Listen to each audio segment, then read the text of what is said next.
తెలుస్తుంది. అయితే నరేష్, గతంలో విచారణకు జనవరి 8న ఎప్పుడైతే విచారణకు వెళ్లారో అప్పుడు కూడా కేటీఆర్ ని విచారణ తర్వాత అరెస్టు చేస్తారు అని చెప్పి అయితే ఊహాగానాలు వచ్చాయి. మళ్ళీ ఇప్పుడు రెండోసారి విచారణకు వెళుతున్న నేపథ్యంలో అరెస్టు చేస్తారు అని చెప్పి అయితే ఊహాగానాలే మాత్రమే అంటున్నారు. 7 గంటలు విచారణ పూర్తి చేసుకుని బయటికి వచ్చిన తర్వాత కేటీఆర్ గారు చెప్పడం జరిగింది, అన్ని విషయాలకు నేను ఆన్సర్ చేశాను అని చెప్పి. ఇక్కడ అరెస్ట్ చేస్తారనేది ఒక ప్రచారం మాత్రమే తప్ప ఎక్కడ కానీ ఏసీబీ అధికారులు కానీ ఎక్కడ ఇటు మిగతా అధికారులు కానీ ఎక్కడ దీనిపై స్పష్టత ఇవ్వట్లేదు. ఎందుకంటే విచారణకు పిలిచాము, విచారణకు హాజరవుతారు, విచారణలో అడిగే అంశాలకి ఆయన సమాధానం చెప్తారు. ఒకవేళ మేము సాటిస్ఫై కాకపోతే మరోసారి విచారణకు రమ్మని చెప్పి పిలుస్తామని చెప్పేసి గతంలో ఏసీబీ అధికారులు చెప్పడం జరిగింది. అందులో భాగంగానే ఈరోజు మళ్ళీ విచారణకు పిలవడం జరిగింది. విచారణకు పిలిచిన సందర్భంగా గతంలో 7 గంటల పాటు విచారణ నిర్వహించిన తర్వాత అంటే 5.5 గంటల తర్వాత కూడా విచారణ చేస్తే అప్పుడు అరెస్ట్ చేస్తారనే ప్రచారం పెద్ద స్థాయిలో జరిగింది. దీంతో పార్టీకి సంబంధించిన నేతలంతా రోడ్లపైకి వచ్చిన పరిస్థితి ఉంది. ఇప్పుడు కూడా అదే పరిస్థితి కొనసాగుతున్న పరిస్థితి అయితే ఉంది. ఎందుకంటే ఇక్కడ ఏసీబీ విచారణకు కేటీఆర్ హాజరయ్యారు, ఏసీబీ విచారణ కొనసాగుతుంది. ఈ నేపథ్యంలోనే పార్టీకి సంబంధించిన కొంతమంది శ్రేణులు కేటీఆర్ని అరెస్ట్ చేస్తారు అంటూ కూడా ప్రచారం చేస్తున్నారు. ఈ నేపథ్యంలోనే ఇటు పార్టీ కార్యాలయానికి పెద్ద ఎత్తున కార్యకర్తలు వస్తున్నారు. అదేవిధంగా మిగతా ప్లేస్లు ఏదైతే ఏసీబీ కార్యాలయం ఉందో అదేవిధంగా అక్కడికి, అదేవిధంగా కమాండ్ కంట్రోల్ సెంటర్ ప్రాంతంలో కొంతమంది బీఆర్ఎస్ కార్యకర్తలు వస్తున్న పరిస్థితి ఉంది. కాబట్టి పోలీసులు వాళ్ళని కంట్రోల్ చేసేందుకు ఇక్కడ ఎవరు ఉండొద్దు అని చెప్పి వాళ్ళని కంట్రోల్ చేసే పరిస్థితి కొనసాగుతుంది.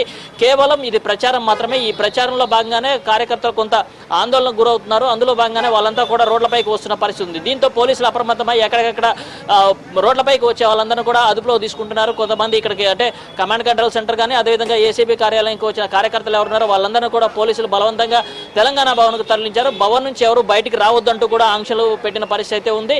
ఈ నేపథ్యంలోనే ఒకవైపు విచారణ కొనసాగుతుంది, మరోవైపు పోలీసుల హడావుడి కొనసాగుతున్న నేపథ్యంలో తెలంగాణ భవన్ వద్ద అయితే కొంత ఉద్రిక్త వాతావరణం కొనసాగుతుంది. బూనా, అలాగే ఈ కేసుకు సంబంధించి A1 గా కేటీఆర్, అలాగే A2 గా అరవింద్ కుమార్, A3 గా HMDAకి సంబంధించిన అప్పటి సిఈ బిఎల్ఎన్ రెడ్డి గారు కూడా ఉన్నారు. అయితే ఈ ఫార్ములా రేసుకు సంబంధించి వాళ్ళను కూడా విచారించడం జరిగింది. సో వాళ్ళ దగ్గర నుంచి ఇంకా ఏమైనా కీలక ఆధారాలు ఏమైనా సేకరించడం జరిగింది అని చెప్పి అనుకోవచ్చా? ఇక్కడ ఏసీబీ విచారణ సందర్భంగా మొదటి దఫా విచారణ చేశారు జనవరిలో. జనవరి విచారణ సందర్భంగా మొదట అరవింద్ కుమార్ని విచారించారు. అదేవిధంగా బిఎల్ఎన్ రెడ్డి అప్పట్లో HMDA చీఫ్ ఇంజనీర్గా పనిచేశారు, ఆయన కూడా విచారించారు. వాళ్ళకి సంబంధించిన స్టేట్మెంట్లో రికార్డ్ చేసుకున్నారు. వాళ్ళ స్టేట్మెంట్లో రికార్డ్ చేసుకున్న తర్వాత దానికి సంబంధించి కేటీఆర్ని విచారించారు.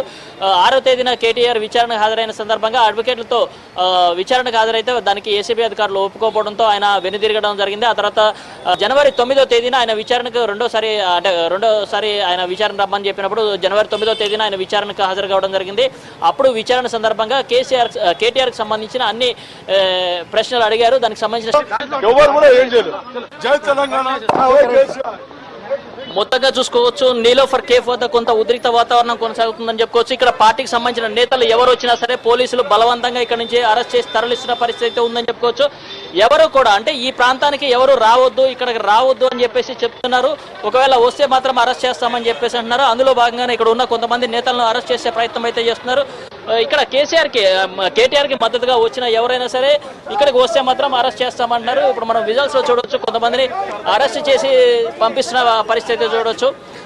ఎన్ని కేసులు పెట్టినా కూడా తాము భయపడేది లేదంటూ కూడా పార్టీకి సంబంధించిన నేతలు చెప్తున్న పరిస్థితి ఉందని చెప్పుకోవచ్చు.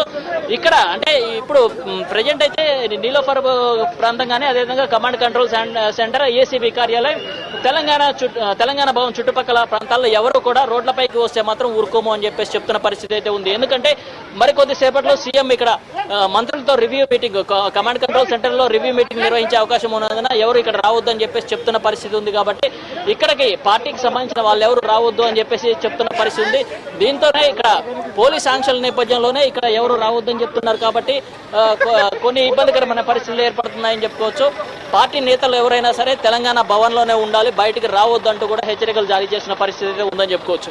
మొత్తంగా చూసుకుంటే ఒకవైపు ఏసీబీ కార్యాలయంలో విచారణ కొనసాగుతుంది, ఆ తర్వాత ఇటు అరెస్టుల పర్వం అయితే కొనసాగుతుందని చెప్పుకోవచ్చు. దీంతో కొంత ఈ తెలంగాణ భవన్ పరిసరాలు కానీ ఇటు ఏసీబీ కార్యాలయం పరిసరాల్లో కొంత ఉద్రిక్త వాతావరణం కొనసాగుతుంది. Bhuvana right, thank you so much Ram Naresh. మొత్తం మీద ఏసీపీ విచారణకైతే బీఆర్ఎస్ వర్కింగ్ ప్రెసిడెంట్ కేటీఆర్ హాజరవడం జరిగింది. గంట నుంచి ఏసీపీ అధికారులు కేటీఆర్ ని విచారిస్తూ ఉన్న నేపథ్యం అయితే కనిపిస్తుంది. అయితే నీలోఫర్ హాస్పిటల్ వద్ద బీఆర్ఎస్ శ్రేణులు ఒక్కసారిగా బయటకు వచ్చి ఆందోళన చేస్తున్నది అయితే మనకి కనిపిస్తుంది.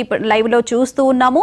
నీలోఫర్ ఆసుపత్రి దగ్గర ఇంకా బీఆర్ఎస్ శ్రేణులు పలువురు పోలీసులు బీఆర్ఎస్ శ్రేణులను అదుపులోకి తీసుకున్నట్లుగా కూడా తెలిసింది.